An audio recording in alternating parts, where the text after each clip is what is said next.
हाँ तो मेरे प्यारे छात्रों, कैसे हैं आप सभी। आशा करते हैं सभी लोग अच्छे होंगे।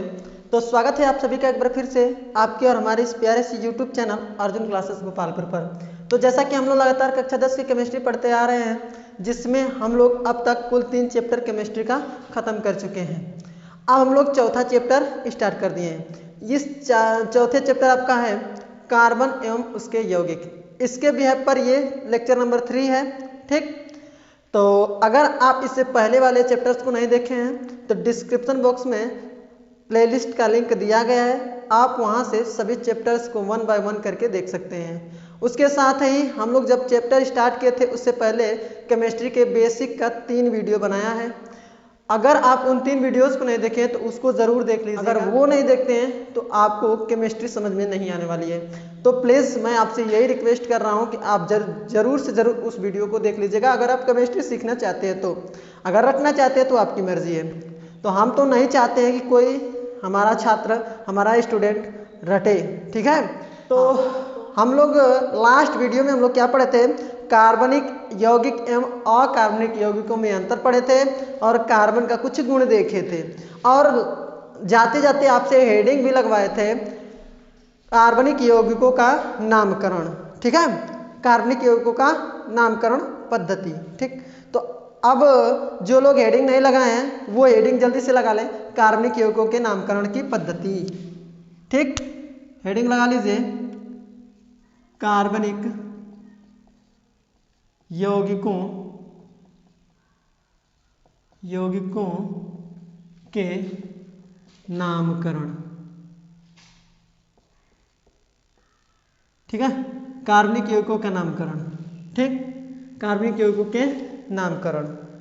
ठीक है, चलिए और देखिए भैया, आप लास्ट तक बस वीडियो में बने रहिएगा और आपको मैं कार्बनिक यौगिकों के नामकरण के बिहेव पर 4 वीडियो लेक्चर दूंगा। आपको पूरी लाइफ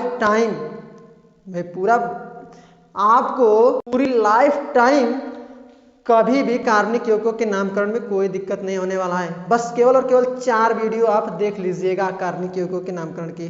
ठीक है, तो बस 4 वीडियो मैं आपको देने। चलिए देर ना करते हम अपने वीडियो को स्टार्ट करते हैं। हाँ तो देखिए, हम लोग के कार्बनिक यौगिकों के नामकरण के कुल 2 पद्धतियां हैं। ठीक है, कार्बनिक यौगिकों के नामकरण की 2 पद्धति है। पहला नंबर है साधारण पद्धति। ठीक, साधारण पद्धति है। और दूसरा नंबर आपका है IUPAC पद्धति। ठीक है, ये हमारा कुल कार्बनिक यौगिकों की 2 पद्धतियां हैं। पहला नंबर साधारण पद्धति है और दूसरा नंबर IUPAC पद्धति। सबसे पहले जब कार्बनिक यौगिकों का खोज हुआ तो उसका नामकरण करना बहुत जरूरी था। जैसे लड़का होता है घर में तो उसका नाम रखना बहुत जरूरी होता है, वैसे ही जब कार्बनिक यौगिकों की खोज हुई तो उनका नाम रखने के लिए एक नियम बनाया गया। उसे कार्बनिक यौगिकों की पद्धति, कार्बनिक यौगिकों के नामकरण पद्धति कहते हैं। ठीक है, सबसे पहले हम लोग जब खोज हुआ कार्बनिक यौगिकों का तो उस समय जिस पद्धति के अनुसार नामकरण किया जाता था वो साधारण पद्धति था। ठीक, बाद में चलकर आपका साधारण पद्धति क्या हुआ, गलत ठहरा दिया गया, मतलब साधारण पद्धति से काम नहीं चला। ठीक है, तो इसको हटा दिया गया, इसलिए इस पद्धति को हम लोग निरर्थक पद्धति भी कहते हैं। क्या, निरर्थक पद्धति, इसलिए इसको हम लोग निरर्थक पद्धति भी कहते हैं। ठीक है, साधारण पद्धति को निरर्थक पद्धति कहते हैं क्योंकि बाद में ये पद्धति गड़बड़ हो गई, मतलब इस पद्धति के अनुसार हम लोग नामकरण नहीं सही से कर पा रहे थे। अब सब कुछ हम लोग देखने वाले हैं IUPAC पद्धति और निरर्थक पद्धति। इस पद्धति में हम लोग इस वीडियो में हम लोग पूरा IUPAC पद्धति पर चलेंगे और उसके साथ साथ कुछ आपको मैं याद करने के लिए दूंगा इस वीडियो में। अगर आप इस वीडियो में जो भी आपको कुछ देंगे वो सभी याद कर लेते हैं तो अगली वीडियो में आपको IUPAC नाम ना लिखने में बहुत ही आसान होगा। आप बिल्कुल बेहिचक आप नाम लिखने लगेंगे। तो मैं आपसे कहा हूँ 4 वीडियो दूंगा तो 4 ही वीडियो केवल दूंगा यूपीएससी नामकरण की, ठीक है।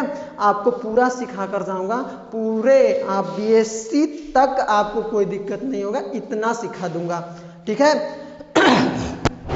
चलिए ठीक है, तो जल्दी से आप अगर हेडिंग नहीं लगाए कार्बनिक यौगिकों के नामकरण तो हेडिंग लगा लीजिए, और उसमें पहला नंबर हेडिंग लगा लीजिए साधारण पद्धति या निरर्थक पद्धति, ठीक है। आइए हम लोग जानते हैं साधारण पद्धति हुई क्या थी, ठीक है। साधारण पद्धति किसे कहते हैं, ये साधारण पद्धति आप हेडिंग लगा लीजिए। देखिए साधारण पद्धति क्या है, सबसे पहले ना कार्बनिक यौगिक जब खोज हुई कार्बनिक यौगिकों का तो उनका नामकरण करना था। तो नामकरण करने के लिए एक सिस्टम बनाया गया, उसे हम लोग शुरू में जो सिस्टम बनाया गया उसे साधारण पद्धति कहते हैं। देखो साधारण पद्धति के अनुसार कैसे कार्बनिक यौगिकों का नामकरण करते थे। सबसे पहले साधारण पद्धति के अनुसार हम लोग कार्बनिक यौगिकों के प्राप्ति स्रोत, मतलब प्राप्त कहाँ से कार्बनिक यौगिक हो रहा है ये देखते थे, प्राप्ति स्रोत देखते थे, स्रोत। दूसरा नंबर इसके इतिहास के बारे में जानना, इतिहास, और इसके साथ साथ इसका गुण क्या है उसको, ये 3 बातों को देखकर हम किसी भी कार्बनिक यौगिकों का नामकरण करते थे। देख फिर से एक बार रिपीट कर रहा हूं कि जब कार्बनिक यौगिकों को खोजा गया तब कार्बनिक यौगिकों का नामकरण करना जरूरी था। तो उस समय कार्बनिक यौगिकों का नामकरण जिस पद्धति के अनुसार करते थे उसे साधारण पद्धति कहते हैं। इस पद्धति में हम लोग कार्बनिक यौगिकों के प्राप्ति स्रोत, खोज और इतिहास और गुणधर्म के आधार पर हम लोग कार्बनिक यौगिकों का नामकरण करते थे। जैसे आपको उदाहरण में दूं, एग्जाम्पल, जैसे लाल चीटा जानते हैं, लाल चीटा, ठीक, गांव और देहात में देखे होंगे जिसे हम लोग माटा कहते हैं। गांव और देहात के अगर लड़के होंगे तो समझ रहे होंगे। देखिए लाल जो चीटा होता है उससे एक उसके मतलब बगल से, मतलब पीछे से एक रस निकलता है जिसे लैटिन भाषा में हम लोग फार्मा कहते हैं, ठीक है, फार्मा कहते हैं। लाल चीटा से प्राप्त होने वाले अम्ल को हम लोग फार्मा कहते हैं लैटिन भाषा में, ठीक है, लैटिन भाषा में, लैटिन भाषा में लाल चीटा से प्राप्त होने वाले अम्ल को फार्मा कहते हैं। अब चूंकि इसको लैटिन भाषा में फार्मा कहते थे इसलिए लाल चीटा से जो भी अम्ल प्राप्त होता था उसे फार्मिक अम्ल कहने लगे अपने भाषा में। तो उससे प्राप्त होने वाले अम्ल को फार्मिक अम्ल कह दिया गया। देखिए प्राप्ति स्रोत है ना, प्राप्ति स्रोत लाल चीटा, लाल चीटा को लैटिन भाषा में फार्मा कहते हैं। अब लाल चीटा से फार्मा मतलब लाल चीटा से जो अम्ल प्राप्त होने लगा उसे हम लोग फार्मिक अम्ल कहने लगे। तो प्राप्ति स्रोत से के आधार पर फार्मिक अम्ल का नामकरण रख दिया गया। ठीक इसी प्रकार से एक और होता है जैसे सिरका, सिरका का नाम सुने, सिरका भैया ईख से प्राप्त होता है जो रस, उसका सिरका का उसको रख देते हैं कई महीने कई सालों तक तो सिरका होता है, वो खट्टा लगने लगता है, इसका स्वाद खट्टा होता है, तो खट्टा के कारण ये अम्ल है। तो सिरका को लैटिन भाषा में एसिटम कहते हैं। क्या? एसिटम कहते हैं। अब देखिए सिरका से प्राप्त होने वाले अम्ल को हम लोग क्या कहने लगे? एसिटिक अम्ल। क्यों कहने लगे एसिटिक अम्ल? क्यों कहने लगे? क्योंकि सिरका को लैटिन भाषा में एसिटम कहते हैं और चूंकि सिरका से प्राप्त हो रहा अम्ल तो उस अम्ल को हम लोग क्या कह दिए? एसिटिक अम्ल। ठीक, आपको बात समझ में आई होगी। देखिए फिर से एक बार मैं रिपीट कर रहा हूं अगेन। साधारण पद्धति में क्या हुआ कि जब कार्बनिक यौगिकों की खोज हुई तब उसका नामकरण करना था, तो कार्बनिक यौगिकों का उस समय नामकरण जिस पद्धति के अनुसार किया जाता था उसे साधारण पद्धति के नाम से जाना जाता है। अब देखिए इस पद्धति में कार्बनिक यौगिकों का नामकरण प्राप्ति स्रोत, खोज और इतिहास, उसके गुणधर्म के आधार पर कार्बनिक यौगिकों का नामकरण किया जाता था। एग्जाम्पल के लिए आप लिख सकते हैं जैसे लाल चीटा को लाल चीटा को लैटिन भाषा में फार्मा कहते हैं। लाल चीटा को लैटिन भाषा में फार्मा कहते हैं, इसलिए लाल चीटा से प्राप्त होने वाले अम्ल को फार्मिक अम्ल कहते हैं। ठीक इसी प्रकार से सिरका को लैटिन भाषा में एसिटम कहते हैं, इसलिए सिरका से प्राप्त होने वाले अम्ल को एसिटिक अम्ल कहते हैं। इतना आप लिख लेंगे। अब देखिए कुछ समय बाद थोड़ा हम लोग को नॉलेज हुआ तो देखिए अब फार्मिक अम्ल का सूत्र क्या होता है, एसिटिक अम्ल का सूत्र क्या होता है, ये हमको नहीं पता। बस इतना पता था कि लाल चीटा से जो प्राप्त होगा उसे फार्मिक अम्ल कहेंगे, सिरका से जो प्राप्त होगा उसे एसिटिक अम्ल कहेंगे। अब इसका सूत्र जानना था। जैसे फार्मिक अम्ल का सूत्र होता है HCOOH, ठीक है, ये फार्मिक अम्ल का सूत्र होता है। एसिटिक अम्ल का CH3COOH, ये एसिटिक अम्ल का सूत्र होता है। और ये हम इस साधारण पद्धति से नहीं निकाल पाते थे, ये बाद में IUPAC पद्धति से इसको पता लगाया गया, ठीक है। तो इस प्रकार देखिए लाल चीटा से प्राप्त होने वाले को फार्मिक अम्ल कहेंगे, उसका हम लोग कोई सूत्र नहीं पता था, रासायनिक सूत्र, और सिरका का रासायनिक सूत्र नहीं पता था, ठीक है। तो इस तरह से हम लोग इसका जो कार्बनिक यौगिक का हम लोग रासायनिक सूत्र नहीं बता पाते थे। जब रासायनिक सूत्र नहीं बता पाते थे तो संरचना सूत्र नहीं बता पा रहे थे। तो इस तरह से इसको हम लोग क्या कह दिए कि यह गड़बड़ पद्धति है। क्या है? गड़बड़ पद्धति है। इससे हम लोग को ना तो संरचना सूत्र और ना ही अणु सूत्र या रासायनिक सूत्र का पता चलता है, ठीक है। तो इस तरह से इसे निरर्थक पद्धति के नाम से जाना जाता है। बाद में चलकर ये पद्धति क्या हो गई? खत्म हो गई, मतलब इस पद्धति को छोड़ दिया गया, इस पद्धति के अनुसार नामकरण नहीं किया गया, ठीक है। समझ में आ रहा ना? ठीक, हाँ। उसके बाद आपका आया IUPAC पद्धति। आपकी निरर्थक पद्धति बहुत छोटी सी पद्धति है, इसके बाद IUPAC पद्धति थोड़ा बहुत बड़ी पद्धति है और ये एग्जैक्ट पद्धति है। इससे आपका नाम, कार्बनिक यौगिकों का नाम भी कर लेते हैं, उसके गुणधर्म को भी जान लेते हैं, उसके पहचान भी लेते हैं कि कहाँ से प्राप्त होता है, ठीक, और उसकी वजह से संरचना सूत्र भी जान लेते हैं। तो इतनी सारी बातों को ध्यान में रखते हुए आपका IUPAC पद्धति आया, ठीक है। आपको आई होप समझ में आया होगा कि साधारण पद्धति या निरर्थक पद्धति किसे कहते हैं। यह भी बात समझ में आया होगा कि इसे निरर्थक पद्धति क्यों कहते हैं, क्योंकि इस पद्धति को गलत ठहराया गया, इसलिए इस पद्धति को क्या कह दिए? निरर्थक पद्धति। आई होप आपको समझ में आया ना। चलिए अब हेडिंग लगाइएगा IUPAC पद्धति। इसका एक बार स्क्रीनशॉट ले सकते हैं। वैसे तो आपको आपके Telegram group Arjun classes Gopalpur पर PDF मिलेगा, पूरा जो बात बोले ना वैसे वैसे लिखा हैंड रिटेन नोट मिलेगा, ठीक है ना। चलिए तो मिटाएं इसको, ठीक। हेडिंग लगा लीजिए IUPAC पद्धति। हेडिंग लगा लीजिएगा IUPAC पद्धति, कार्बनिक यौगिकों के नामकरण की IUPAC पद्धति, IUPAC पद्धति, ठीक। IUPAC पद्धति, पहले तो इसका फुल फॉर्म जानते हैं। I का मतलब इंटरनेशनल,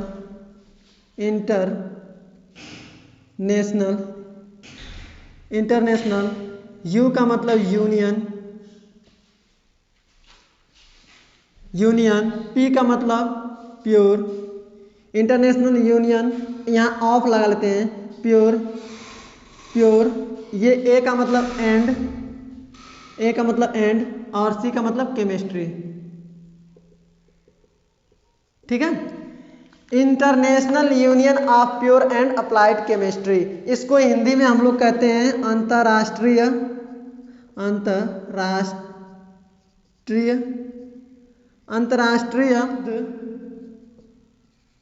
विशुद्ध रसायन संघ, ठीक है। अंतरराष्ट्रीय विशुद्ध रसायन संघ, इंटरनेशनल मतलब अंतरराष्ट्रीय, संघ का मतलब यूनियन का मतलब संघ, प्योर का मतलब शुद्ध, और केमिस्ट्री का मतलब रसायन। अंतरराष्ट्रीय विशुद्ध रसायन संघ इसका फुल फॉर्म है, ठीक है। पहले IUPAC का फुल फॉर्म है international union of pure and applied chemistry, अंतरराष्ट्रीय विशुद्ध रसायन संघ, ठीक।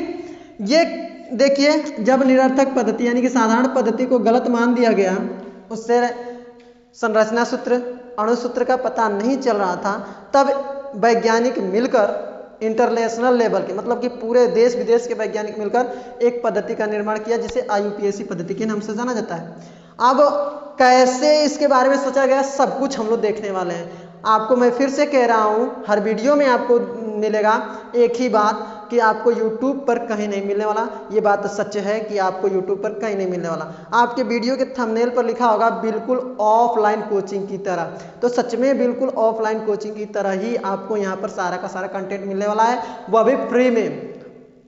हमारे यहाँ ऑफलाइन बैच चलता है भैया, वहाँ पर 200 रुपये मैं लेता हूँ ऑफलाइन बैच में, बट यहाँ पर आपको मैं फ्री में दे रहा हूँ, क्योंकि मैं चाहता हूँ कि जो गरीब से गरीब छात्र हैं वो भी पढ़ सके। ठीक है, हाँ, हमारी तरह गरीब होगा तो वो भी पढ़ सके। ठीक, मैं ये नहीं चाहता केवल पैसे वाले ही लड़के पढ़ें, मैं ये चाहता हूँ कि गरीब से गरीब छात्र भी अपना पढ़ाई करें। ठीक है, बहुत से लोग पैसा के लिए नहीं पढ़ते हैं, तो उनके लिए मैं ये वीडियो बनाता हूँ। ठीक है ना, चलिए।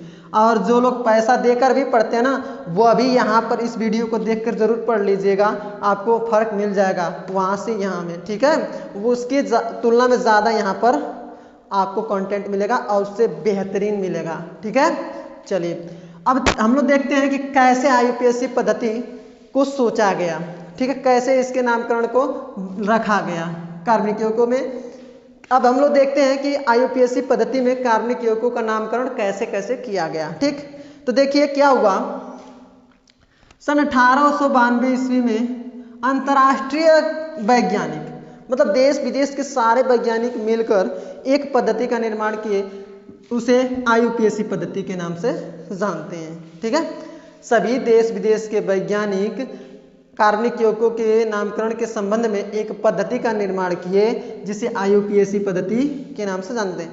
इस पद्धति में कार्बनिक यौगिकों का नामकरण निम्न प्रकार से करते हैं, इतना लिखकर उसके बाद देखिए हम लोग एक, जैसे हम लोग का कुछ नाम है, जैसे हमारा नाम है विशाल। ठीक, तो हमारा नाम विशाल है, तो सबसे पहले हम लोग का भारत में नामकरण कैसे किया जाता है, पहले मिस्टर या श्री लगाते हैं। ठीक, फिर उसके बाद नाम लिखते हैं, फिर उसके बाद जाति लिखते हैं, फिर उसके बाद टाइटल लिखते हैं, तब जाकर जाति लिखते हैं, तब जाकर जाति लिखते हैं। जैसे हमने लिख दिया श्री, अपने नाम पर बता दे रहा हूँ, श्री विशाल, श्री विशाल। अब यहाँ पर अपना टाइटल रख दें, टाइटल कुछ भी रख सकते हैं, सिंह या कुमार, कुछ भी। ठीक है, मान लीजिए कि हमने रख दिया सिंह। ठीक, श्री, ठीक है, हमने लिख दिया श्री विशाल सिंह राजभर। ये हमारा पद नाम, ये हमारा असली नाम, ये हमारा टाइटल और ये हमारी जाति। इस तरह से वैज्ञानिक सोचे थे कि जिस तरह से हम लोग अपना नाम रखते हैं, अपने नाम को सजाकर लिखते हैं, ठीक उसी प्रकार से कार्बनिक यौगिकों को सजाकर लिख देंगे तो उसका नाम हो जाएगा। ठीक है, उसका नाम पड़ जाएगा। अब देखिए क्या क्या कहा गया, जैसे कार्बनिक यौगिकों में ना इसको कहा गया पूर्व लग्न। सबसे पहले हम यूज करेंगे पूर्व लग्न, इसको कहा गया पूर्व लग्न। इसको कहा गया जनक। जनक का मतलब हमारा असली नाम जनक, मतलब इसी का जन्म हुआ तो इन सब का जन्म हुआ, यानी कि ये हो गया जनक। ये हो गया हमारा प्राथमिक अनुलग्न, इसको बोलते हैं हम, अपना जो टाइटल होता है उसको कार्बनिक यौगिकों के नामकरण में बोलते हैं प्राथमिक अनुलग्न। प्राथमिक अनुलग्न। ठीक, और इसको कहा गया द्वितीयक अनुलग्न। हम लोग का जो जाति है उसको कहा गया द्वितीयक अनुलग्न। एक बार फिर से समझ लीजिएगा, देखिए जिस तरह से हम लोग का नामकरण होता है ना खूब बढ़िया से, श्री विशाल सिंह राजभर, ऐसे हो गया ना, तो सबसे पहले जो होता है उसको बोलते हैं पूर्व लग्न, बाद में जो होता है उसको जनक, फिर उसके बाद प्राथमिक अनुलग्न, फिर उसके बाद द्वितीयक अनुलग्न। तो वैज्ञानिक कहें कि हम लोग कार्बनिक यौगिकों का नामकरण करेंगे तो सबसे पहले पूर्वलग्न लिखेंगे, फिर जनक लिखेंगे, फिर प्राथमिक अनुलग्न लिखेंगे, फिर द्वितीयक अनुलग्न लिखेंगे। अब ये क्या होते हैं, पूर्वलग्न क्या होते हैं, जनक क्या होते हैं, प्राथमिक अनुलग्न और क्या होते हैं द्वितीयक अनुलग्न, इसको हम लोग अब जानने वाले हैं। ठीक है, तो इनको थोड़ा सा आपको याद करना पड़ेगा। बस ये 4 बातें आप याद कर लेते हैं, आपको कार्बनिक यौगिकों में थोड़ा भी दिक्कत नहीं होने वाला है, ये मैं गारंटी के साथ कह रहा हूँ। आप यूं चुटकियों में आप कार्बनिक यौगिक का नामकरण कर देंगे। आपको 4 वीडियो में बोला हूँ, अगर वो 4 वीडियो आप देख लेते हैं तो आपको मैं पूरा दावे के साथ कह रहा हूं कि अगर आप 4 वीडियो देख लेते हैं तो आप खुद मास्टर बन जाएंगे कार्बनिक यौगिकों के नामकरण की। ठीक है, हाँ, तो भैया प्रीमियर देखने का प्रयास कीजिए। आपको 5:15 शाम 5:15 पर विज्ञान की प्रीमियर मिलने वाली है, साइंस की, और 4:15 पर मैथ का वीडियो मिलने वाला है प्रीमियर। ठीक है, तो इन दो समय को आप ऑफलाइन कोचिंग समझिए। ठीक है, चलिए इस टाइम आप सारा काम काज छोड़कर कॉपी किताब लेकर बैठ जाइए और अपना बहुत बढ़िया से बेहतरीन तरीका से एग्जाम की प्रिपरेशन कीजिए। ठीक है, समझ में आया ना? चलिए, तो इसको एक बार स्क्रीनशॉट ले लीजिएगा और हम लोग देखते हैं पूर्वलग्न क्या है, जनक क्या है, प्राथमिक अनुलग्न क्या है, द्वितीयक अनुलग्न क्या है, इसको मिटाने जा रहे हैं। ठीक, अब देखिए हम लोग जानने वाले हैं कि पूर्वलग्न क्या है, प्राथमिक अनुलग्न क्या है, द्वितीयक अनुलग्न क्या है और जनक क्या है। ठीक है, तो सबसे पहले हम लोग जनक से स्टार्ट करते हैं। जनक, पहला नंबर हेडिंग लगाइए, जनक। जनक किसे मतलब कार्बनिक यौगिक में जनक किसे कहते हैं? तो देखिए कार्बनों की संख्या को जनक कहते हैं। मतलब कार्बन एगो है तो उसको क्या कहें, वो जनक है। दुगो है तो दुगो कार्बन का जनक। ठीक है, कहने का मतलब कि कार्बनों की संख्या को देखकर जनक का नाम लिखते हैं। जैसे हम लोग अपने हिंदी भाषा में 1 2 3 4 गिनती को कहते हैं 1 इकाई, 2 इकाई, 3 इकाई, 4 इकाई, 5 इकाई, 6 इकाई, 7 इकाई, 8 इकाई, 9 इकाई, 10 इकाई। ठीक है, हम लोग पढ़ते हैं ना, वैसे ही हम लोग अपने इसी गिनती को इंग्लिश में 1 2 3 4 5 6 ऐसे बोलते हैं ना। हाँ, तो वैसे ही इन गिनतियों को कार्बन मतलब केमिस्ट्री में क्या बोलते हैं, 1 कार्बन को, 2 कार्बन को, 3 कार्बन को, 4 कार्बन को, 5 कार्बन को, 6 carbon, 7 carbon, 8 carbon, 9 carbon, 10 carbon. आपके लिए तो 10 कार्बन ही इंपॉर्टेंट है, आपको मैं 20 कार्बन का नाम बताऊंगा। ठीक, तो इसे बोलते हैं जनक, और ये होता है जनक का नाम।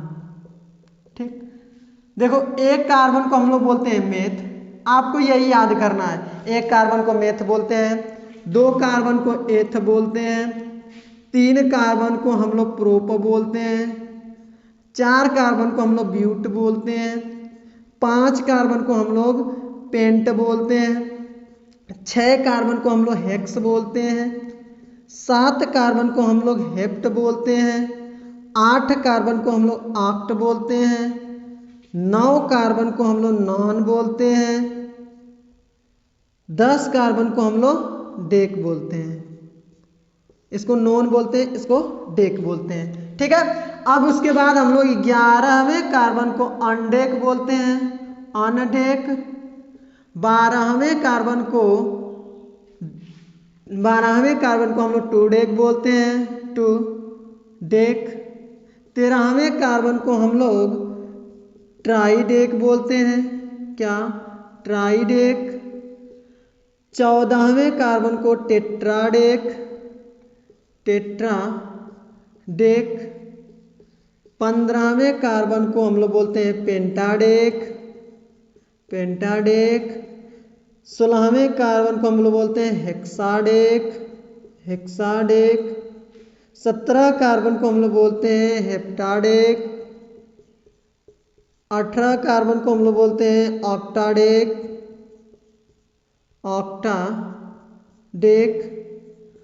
और 1919 कार्बन को हम बोलते हैं नॉन डेक और 20 कार्बन को हम लोग बोलते हैं इकोस। इकोस, ठीक है, इकोस। समझ में आया? देखिए जिस प्रकार हम लोग गिनती में इसको 1 2 3 4 गिनते हैं, वैसे 1 कार्बन को मेथ, 2 कार्बन को एथ, 3 कार्बन को प्रोप, 4 कार्बन को but, pent, hex, hept, oct, non dec, undec, dodec, tridec, tetradec, pentadec, hexadec, octdec, octadec, non dec, icos. तो ये है जनक, जनक है, ये है जनक का नाम।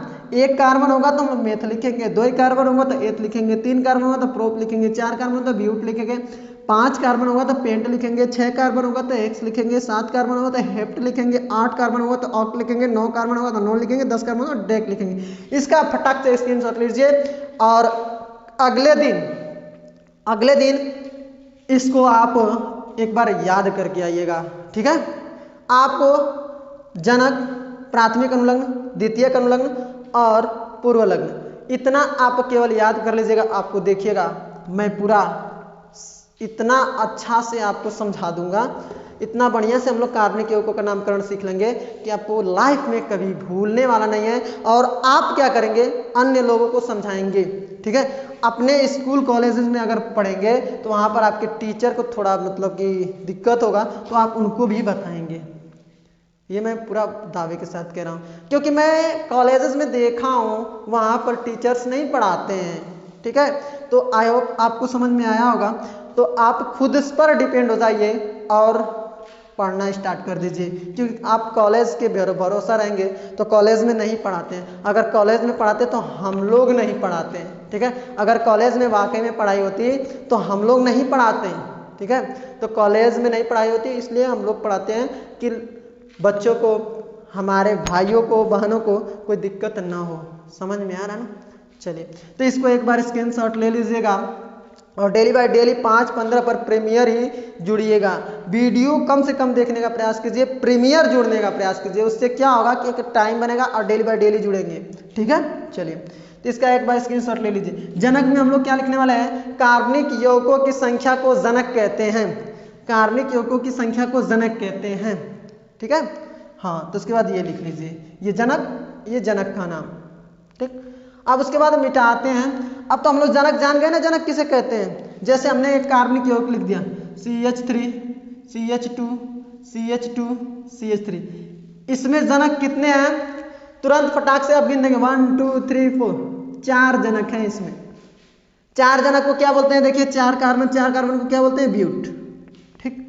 तो सबसे पहले हम लोग पूर्व लग्न लिखते हैं, फिर जनक लिखते हैं, तब प्राथमिक अनुलग्न, तब द्वितीयक अनुलग्न। अब ये क्या होते हैं पहले ये जान लें, उसके बाद अगले वीडियो लेक्चर में हम लोग कार्बनिक यौगिकों के नामकरण का नियम देखेंगे और सीखेंगे, ठीक है।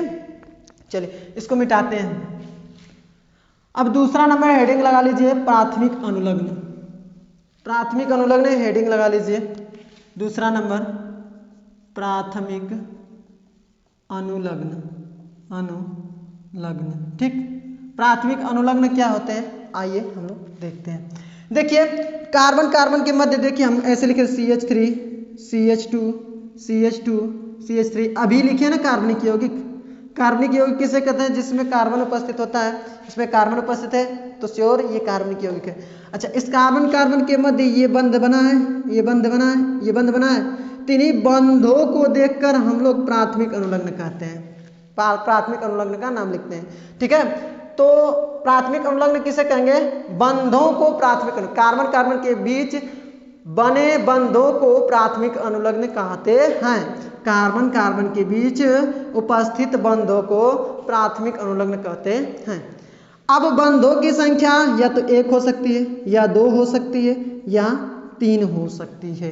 कार्बन कार्बन के मध्य बंधों की संख्या या तो 1 हो सकती है, या 2 हो सकती है, या 3 हो सकती है। तो इसे बोलते हैं हम लोग प्राथमिक अनुलग्न, प्राथमिक अनुलग्न ना, अनुलग्न, अनुलग्न। अब प्राथमिक अनुलग्न का नाम क्या लिखते हैं, नाम, प्राथमिक अनुलग्न का नाम लिखते हैं क्या, अगर एक बंध होगा तो हम लोग कार्बनिक यौगिक का नामकरण लिखते समय हम लोग जनक में क्या जोड़ेंगे, एन जोड़ेंगे। जनक में क्या जोड़ेंगे, एन जोड़ेंगे। 2 गो बंध होगा तो जनक में हम लोग इन जोड़ेंगे। 3 बंद होगा तो जनक में आइन जोड़ेंगे। क्या? आइन जोड़ेंगे। फिर से एक बार ध्यान से सुनिएगा। देखिए प्राथमिक अनुलग्न किसे कहते हैं? कार्बन कार्बन के मध्य बंधों, कार्बन, देखिए प्राथमिक अनुलग्न किसे कहते हैं? कार्बन कार्बन के मध्य उपस्थित बंधों को प्राथमिक अनुलग्न कहते हैं। अब कार्बन कार्बन के मध्य एक बंध हो सकता है, द्विबंध हो सकता है, त्रिबंध हो सकता है। एकल बंध, द्विबंध, त्रिबंध हो सकता है।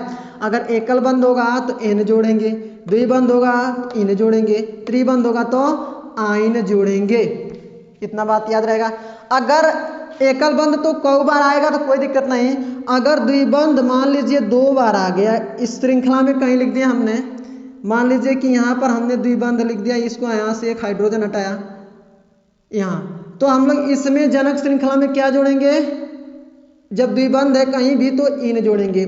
मान लीजिए यहाँ भी एक द्विबंध आ गया तो यहाँ भी एक द्विबंध आ गया तो 2 द्विबंध आ गया ना।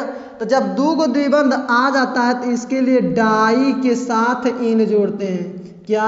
डाई इन जोड़ते हैं। ठीक है, डाई इन। अगर 3 बार आ गया तो ट्राई इन बोलते हैं, ट्राई इन जोड़ते हैं। ठीक है, आई बात समझ में? इसका मतलब कि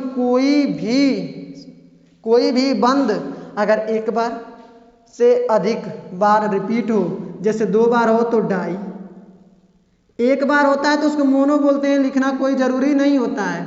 2 बार होता है तो डाई कहते हैं, 3 बार होता है तो ट्राई कहते हैं, 4 बार आता है तो टेट्रा कहते हैं, 5 बार आता है तो पेंटा कहते हैं, 6 बार आता है तो हेक्सा कहते हैं। ठीक है, इसी तरह हेक्सा, हेप्टा, ऑक्टा, नोना, डेका। ठीक है, ऐसे ही कहते हैं। तो 4 बार से ज़्यादा आपको नहीं आता है, फिर हम 6 बार दे दिए, हेक्सा कहते हैं। ठीक है, हाँ। अब अगर डाइन, अगर त्रिबंध 2 बार आ गया तो इसके लिए मान लीजिए त्रिबंध 2 बार आ गया तो इसके लिए डाई आइन बोलेंगे, डाई आइन। ठीक है, इसके लिए क्या बोलेंगे? त्रिबंध 2 बार आया तो डाई आइन बोलेंगे। आई होप आपको समझ में आ रही होगी बात। ठीक है, चलिए भैया बहुत गर्मी है, देखिए पंखा वंखा की कोई व्यवस्था नहीं, फिर भी मैं आप लोगों के लिए मेहनत कर रहा हूँ। तो आपसे एक ही रिक्वेस्ट है कि जब भी पढ़िएगा मन से पढ़िएगा। ठीक, और मैं तो आपको बोल दिया हूँ बहुत पहले ही कि आपको ना तो मैं वीडियो को लाइक करने के लिए कहूँगा और ना ही चैनल को सब्सक्राइब करने के लिए कहूँगा। अगर आपको समझ में आया कि मैं मेहनत आपके लिए कर रहा हूँ तो आप वीडियो को लाइक और सब्सक्राइब और साथ में शेयर कर सकते हैं। ओके, चलिए तो इसको आप एक बार नोट डाउन कर लीजिएगा, प्राथमिक अनुलग्न में लिख लीजिएगा कि बंधों की कार्बन कार्बन के मध्य उपस्थित बंधों को प्राथमिक अनुलग्न कहते हैं। प्राथमिक अनुलग्न और द्वितीयक अनुलग्न। प्राथमिक अनुलग्न का नाम ऐसे लिख लीजिएगा, एकल बंध होगा इन एन जोड़ेंगे, डबल बंध होगा इन जोड़ेंगे, ट्रिपल बंध होगा आइन जोड़ेंगे। अगर डबल बंध 2 बार होगा तो डाइन, डबल बंध 3 बार होगा तो ट्राइन। ठीक, और उसके बाद ट्रिपल बंध 2 बार होगा तो डाई आइन। ये सब हम लोग जोड़ेंगे। समझ में आया? एक बार इसको लिख लीजिएगा जरूर कि कोई भी संख्या अगर रिपीट होती है तो उसको ऐसे बोलते हैं। 2 बार आए तो डाई, 3 बार ट्राई, 4 बार तो टेट्रा, 5 बार तो पेंटा, 6 बार तो हेक्सा ना। चलिए तो एक बार इसका स्क्रीनशॉट ले लीजिए। उसके बाद हम लोग देखते हैं द्वितीयक अनुलग्न, उसके बाद देखेंगे पूर्व लग्न। बस वहीं पर वीडियो को स्टॉप कर देंगे और अगले वीडियो में पढ़ेंगे। ठीक है, चलिए तो हम लोग द्वितीयक अनुलग्न जल्दी से हेडिंग लगा लेते हैं, मिटा दें इसको। चलिए तीसरा नंबर हेडिंग लगा लीजिएगा, द्वितीयक अनुलग्न। द्वितीयक अनुलग्न, ठीक, द्वितीयक अनुलग्न। एक होता है क्रियात्मक समूह। ठीक है, क्रियात्मक समूह को देखकर द्वितीयक अनुलग्न का नाम लिखा जाता है। ठीक है, तो क्रियात्मक समूह को द्वितीयक अनुलग्न कहते हैं। जैसे यहां पर आप लिख लीजिएगा क्रियात्मक समूह, क्रियात्मक समूह। इसको आपको याद करना पड़ेगा। यहाँ पर क्रियात्मक समूह का सूत्र जिसको देखकर हम लोग पहचान लेंगे यौगिकों में, और यहाँ पर लिख लीजिएगा क्रियात्मक समूह, क्रियात्मक समूह का नाम। ठीक, यहाँ पर देखिए आपका इतना आप लिख लीजिएगा, ठीक है ना। हाँ, 3 कॉलम बना लीजिएगा ऐसे। ये क्रियात्मक समूह, सूत्र और क्रियात्मक समूह का नाम क्या होता है। तो देखिए क्रियात्मक समूह सबसे पहला नंबर आपका है, सबसे पहला नंबर एल्कोहली। क्या बोलते हैं? एल्कोहली क्रियात्मक समूह। अगर ऐसे सिंगल बॉन्ड OH आपको कहीं दिख जाए कार्बनिक यौगिक के बीच, जैसे CH3OH लिख दिए, OH दिख गया, एल्कोहली समूह का है। OH देख लिए तो OH है, किसके समूह का है? एल्कोहली समूह का। इसके लिए हम लोग IUPAC नाम लिखते समय क्या जोड़ते हैं? आल। ठीक, अगर आपको CHO दिख जाए तो इस समूह को हम लोग बोलते हैं एल्डिहाइड। क्या? एल्डिहाइड। इसके लिए हम लोग अल जोड़ते हैं। क्या? अल जोड़ते हैं। याद कर लीजिएगा साथ में। OH दिख जाए तो उसको एल्कोहली बोलते हैं, इसके लिए आल जोड़ते हैं। CHO दिख जाए तो एल्डिहाइड कहते हैं, उसके लिए अल जोड़ते हैं। अच्छा, अगर आपको ऐसा दिख जाए COOH, ऐसा दिखा ना, CH3COOH, अभी हम लोग एसिटिक अम्ल पढ़े हैं साधारण नाम में, तो COOH है ना, तो ये इस समूह को हम लोग बोलते हैं कार्बोक्सिलिक समूह। क्या बोलते हैं? कार्बोक्सिलिक समूह। ठीक है, ये कार्बोक्सिलिक समूह है।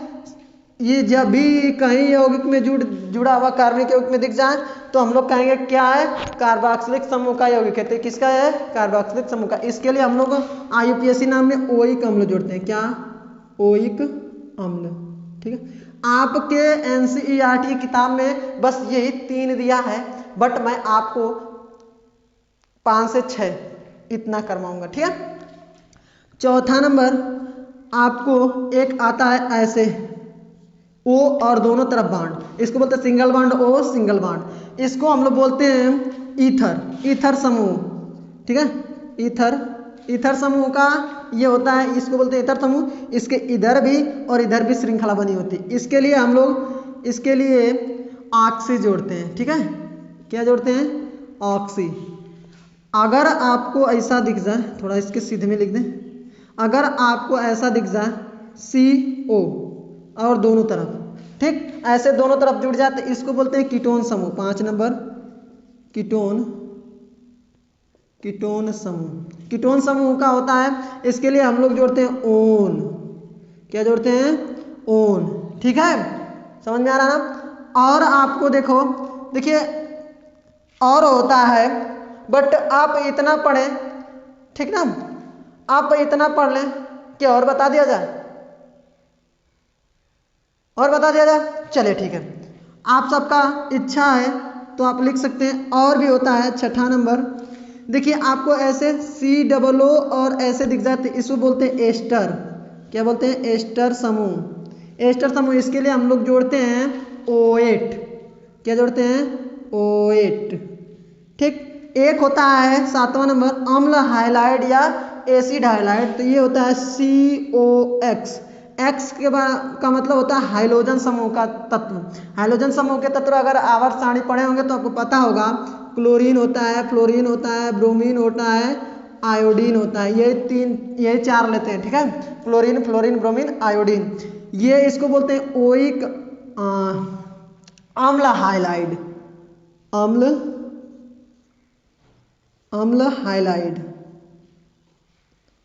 अम्ल हाइलाइड या एसिड हाइलाइड बोलते हैं। ये होता है अम्ल हाइलाइड या एसिड हाइलाइड के समूह। इसके लिए हम लोग आइल हाइलाइड जोड़ते हैं। क्या? आइल हाइलाइड। ठीक, आइल हाइलाइड। आपका एक और होता है सिंगल बॉन्ड NH2, ये होता है एमिनो समूह। 8वां नंबर, ये होता है एमिनो समूह। इसके लिए हम एमीन जोड़ते हैं। ठीक, आपके किताब में NCERT में केवल ये 3 दिया है, इस 3 को केवल ही आपको पढ़ना है, क्योंकि इसी से आपके बोर्ड एग्जाम पूछेगा। बाकी मैं इतना बता दिया आपको, तो इतना आपको पढ़ाऊंगा भी। समझ में आ रहा ना। तो ये है द्वितीयक अनुलग्न। द्वितीयक अनुलग्न हम लोग क्या देखते हैं? क्रियात्मक समूह को द्वितीयक अनुलग्न कहते हैं। क्रियात्मक समूह को द्वितीयक अनुलग्न कहते हैं। अब देखिए क्रियात्मक समूह को देखकर उसका नाम लिखते हैं। अगर OH होगा तो इसको एल्कोहलिक समूह कहते हैं, आल जोड़ते हैं। CHO होगा तो अल, COOH होगा तो OI कम, O होगा तो O होगा दोनों ओर ऐसे तो इसको ओन जोड़ते हैं, इसके लिए ऑक्सी जोड़ते हैं। ये होगा तो इसके लिए ऑक्सी, इसके लिए OI कम और इसके लिए अल और इसके लिए आल, इसका ओन और इसका OH और इसका OI कम्ल और इसका एमीन जोड़ते हैं। ठीक है, आई बात समझ में? तो एक बार जल्दी से स्क्रीनशॉट ले लीजिए और इसमें लिख लीजिएगा कि क्रियात्मक समूह को द्वितीयक अनुलग्न कहते हैं। क्रियात्मक समूह को द्वितीयक अनुलग्न कहते हैं। उसके बाद ये ठीक, हम लोग पढ़ लिए जनक, देख लिए प्राथमिक अनुलग्न, देख लिए द्वितीयक अनुलग्न, मतलब इतना हम लोग जान गए। चौथा नंबर लास्ट है आपका पूर्व लग्न। ठीक है, पूर्व लग्न में देखिए क्या क्या आते हैं, इसको मिटा दिया जाए, एक बार लिख लीजिएगा। चौथा नंबर पूर्व लग्न, ये तो सबसे पहले हम लोग लिखते हैं, बाकी इसको लास्ट में हम लोग देख रहे हैं पूर्व लग्न, इसका भी कारण है। ठीक है, पूर्व लग्न, देखिए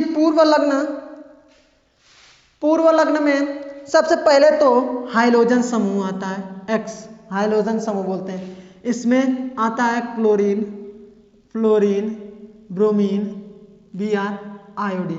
ठीक, अब हम लोग कल इसको जानेंगे कल वाली वीडियो में कि क्लोरीन, फ्लोरीन, ब्रोमीन, आयोडीन पूर्व लग्न में आते हैं और पूर्व लग्न कैसे पहचानेंगे, जनक कैसे पहचानेंगे, ये सब हम लोग कल वाली वीडियो में बहुत आराम से जानने वाले। बस इतना आप याद कर लीजिएगा कि पूर्व लग्न में हाइड्रोजन आते हैं। जब पूर्व लग्न में क्लोरीन होगा तो इसको क्लोरो बोलते हैं, क्लोरो। इसको क्या लिखते हैं, फ्लोरो, फ्लोरो, ओ जोड़ते हैं सब में। इसको क्या बोलते हैं, ब्रोमीन, तो इसको ब्रोमो, ब्रोमो। इसको आयोडीन बोलते हैं तो इसको आयोडो, आयोडो। ठीक, ये दूसरा नंबर आपका आता है एल्किल समूह। क्या, एल्किल समूह। एल्किल समूह का सामान्य सूत्र आप याद कर लीजिएगा, CnH2n+1। n का मान 1 से लेकर अनंत तक होता है, 1 2 3 4 5 6 डॉट डॉट डॉट। ठीक है, रख सकते हैं। अगर n का मान 1 रखें तो H2 × 1 अब +1 है तो CH2 और +1 3 होगा। 1 लिखना जरूरी नहीं होता है, ये 2 का गुणा 1 में करें 2, ये 3। CH3 अगर 2 रखेंगे C2H5 होगा, 3 रखेंगे तो C3H7 होगा, 4 रखेंगे तो C4H9 होगा, यानी कि 2 गुना +2 करना है। अगर 2 रख रहे हैं तो 2 गुना +2, ठीक, कोई भी रखेंगे तो 2 गुना +2 करना है। अगर मान लीजिए 5 रखे तो इसका 2 गुना +1 करना है, 2 गुना +1, सॉरी 2 नहीं, 2 गुना +1 करना है। तो 5 दूनी 10 1 11। अगर 6 रखे तो 2 गुना +1 करेंगे तो 6 दूना 12 1 13। ठीक, इसके लिए हम लोग इल जोड़ते हैं। क्या जोड़ते हैं, इल, इसमें जोड़ लेते हैं इल। तो देखिए इसको एक कार्बन के मेथ, इल जोड़ देंगे तो मेथिल, मेथिल। 2 कार्बन को क्या बोलते हैं, एथ, तो इसके लिए क्या जोड़ेंगे, एथ, इल जोड़ देंगे एथिल।